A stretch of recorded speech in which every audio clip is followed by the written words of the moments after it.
안녕하세요, 장쌤입니다. 오늘 요즘 다주택자이신 분들 종부세 때문에 잠이 안 오실 것 같은데요. 사람은 불리한 환경에 처하면요, 어떻게든 피해가려고 노력을 합니다. 어떻게든 진화를 하거든요. 저번에는 다주택자분들의 경우 증여를 하시는 게 좀 좋다라고 말씀을 드렸었는데, 오늘은 좀 다른 방법을 설명드릴까 합니다. 재산을 이전하는 방법은 크게 두 가지가 있다고 말씀을 드렸죠. 이제 무상으로 이전하면 증여, 유상으로 이전하면 양도라고 말씀을 드렸는데, 오늘은 양도에 대해서 좀 말씀을 드려볼까 해요. 예를 들어서 제가 10억짜리 집이 있어요. 근데 그 10억짜리 집을 자녀한테 판다라고 해볼게요. 그러면은 자녀는 어차피 10억짜리 집을 10억에 샀으니까 제가 자녀한테 공짜로 준 게 전혀 없잖아요. 근데 한번 10억짜리 집을 7억에 팔았다라고 한번 가정을 해볼게요. 자녀는 저한테 7억을 주고 저는 10억짜리 집을 넘겨준 거죠. 그러면 자녀는 3억을 공짜로 얻은 거나 마찬가지잖아요.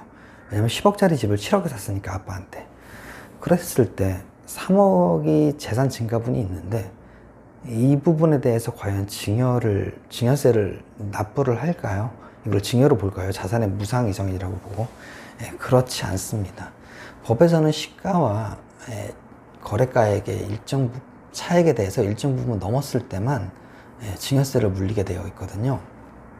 그럼 그 저가 양도를 했을 때 어떻게 계산이 되는지 법문구를 한번 보시고 그 구체적인 사례를 제가 들어보도록 하겠습니다.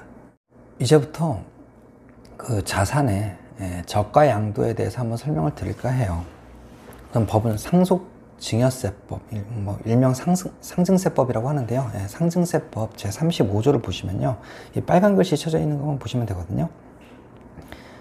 특수관계인 간에, 그러니까 부모와 자식은 특수관계죠. 시가보다 낮은 가액으로 양수하거나, 아들이 10억짜리 집을 7억에, 그러니까 낮은 가액에 양수하잖아요. 기준금액 이상인 경우, 그 차액이, 그러니까 10억과 7억의 차액인 3억이 일정 금액 이상인 경우에는 그 이익을 얻은 자의 증여재산가액으로 한다. 라는 거는, 이익을 얻은 자는 누구예요? 싸게 산 자녀겠죠. 자녀의 이익으로 한다. 라고 했는데, 여기서 이제 궁금한 거는 이 기준금액이에요. 기준금액. 도대체 3억을 싸게 팔았는데 이게 얼마 넘게 싸게 팔아야 이익 증여로 볼까라는 건데요. 그건 시행령에 나와 있거든요. 상증세법 시행령 제26조에 보시면요, 각 호의 금액 중 적은 금액이라고 되어 있습니다. 그 두 가지 중에 작은 금액인데요, 100분의 30, 그러니까 시가의 30%와 3억 원, 이 둘 중에 작은 금액으로 보는 거거든요. 그럼 아까 들었던 예시에서 한번 볼게요. 집 시가 10억짜리를요 자녀한테 7억에 양도를 했습니다. 그러면은 시가의 30%인 3억, 그리고 한도인 3억, 둘 중에 작은 금액은 3억이겠죠. 3억이 시가 빼기 거래가액의, 이 3억이 시가와 거래가액의 차액 3억보다 적거나 같으면요, 증여세가 없어요. 그래서 제가 만약에 10억짜리 집을 자녀한테 7억에 팔았잖아요.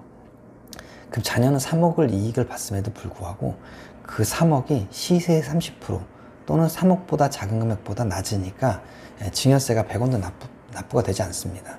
근데 여기서 문제가 있겠죠. 자녀가 이 집을 살려면 돈이 있어야 되잖아요. 취득자금에 대한 소명을 해야 되는데, 이 자녀가 집을 살려면요, 방법은 세 가지밖에 없어요. 내가 벌었거나, 부모가 줬거나, 아니면 대출을 받거나, 이렇게 세 가지인데요. 돈을 벌었으면 소득세를 냈겠죠. 그래서 이제 그 부분은 국세청에서 조회가 되고요. 대출을 받으면 금융기관에서 대출을 받았을 테니 그것도 조회가 될 거고요. 그 다음에 부모한테 받았으면 증여세를 냈을 테니 그것도 세무서에서 조회가 되겠죠. 한번 그 가정을 깔아보면 소득에 의한 저축이 자녀가 2억 5천이라고 할게요. 그리고 대출을 3억을 받았다라고 할게요. 아마 3억보다 더 될 거예요. 왜냐면 KB시세 기준으로 대출을 해주기 때문에. 어찌됐든 3억 대출을 받았다고 할게요. 그리고 증여재산, 어차피 5천만 원까지는 증여세 없이 자녀에게 증여를 할 수 있으니 미리 5천만 원을 증여를 했다라고 할게요. 그럼 이제 합계가 6억인데 10억짜리 집을 7억은 받아야지 증여세가 안 걸리는데 6억에 팔았네? 6억밖에 이게 소명이 안 되네? 그럼 어떡하지? 라고 걱정이 되시잖아요. 그랬을 땐 그냥 6억에 파시면 됩니다. 시가가 10억인데 거래가액을 6억으로 하면요, 시가의 30%인 3억과 한도 3억, 이 둘 중에 작은 금액인 3억보다 더 큰 4억을 줬으니까 1억에 대해서 증여세가 나오잖아요. 근데 어차피 1억에 대해서 증여세를 내도요, 1,000만 원밖에 안 내요. 물론 1,000만 원이 큰 돈이기는 한데 어쨌든 종부세 피하는 것보다는 훨씬 큰 금액이거든요. 이 1,000만, 종부세가 훨씬 크거든요. 그렇기 때문에 1,000만 원을 내더라도 자녀가 6억밖에 없어도 양도를 하시는 게 좋습니다. 근데 이제 여기서 이제 매도자는 그럼 양도세를 낼 거 아니에요. 근데 양도세를 만약에 7억에 팔았다라고 하면 7억에 대해서만 양도세를 내냐? 그렇진 않고요. 증여한, 그러니까 아버지는 7억에 팔았어도 시세인 10억에 대해서 양도세를 납부를 하셔야 됩니다. 그거 조심하셔야 되는데, 그 대신 1주택자라면 어차피 9억 초과물에 대해서만 납부를 하니까 그렇게 세부담은 거의 없을 거고요. 또 이제 여기서 주의하셔야 될 게 있는데요. 자녀가 이거를 증여를, 그러니까 양수를 받잖아요.